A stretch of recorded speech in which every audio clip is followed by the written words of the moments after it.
Welcome back to the School of Soul, the social series. I'm ADELINE Atlas, and today we're getting into a skill that will set you apart immediately: how to stand out without being loud. You don't have to shout. You don't have to post 100 times a day. You don't have to turn yourself into a constant spectacle to get noticed. Real authority doesn't scream. It resonates. Real brands don't chase attention. They command it through presence, precision, and positioning. Standing out without being loud starts with depth, not volume. When your message has real weight, when it speaks directly to what your audience is thinking, feeling, struggling with, you naturally rise above the noise. Most people are talking just to be heard. You should be speaking to be felt. Second, develop a signature energy that people associate with you. Maybe it's calm confidence. Maybe it's bold leadership. Maybe it's quiet wisdom.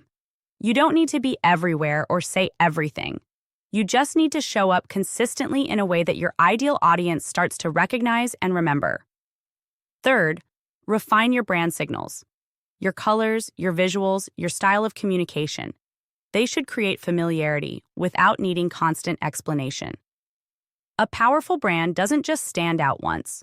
It's recognizable again and again without needing to be louder than the crowd. Finally, trust the slow power of reputation. Loud brands come and go. Grounded brands that consistently deliver value, hold their standards, and stay true to their mission build reputations that compound over time. Authority is not built overnight. It's built daily, quietly, and intentionally.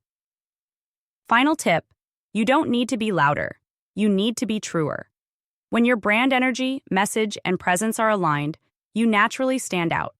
Not because you fought for attention, but because you became the signal in a sea of noise.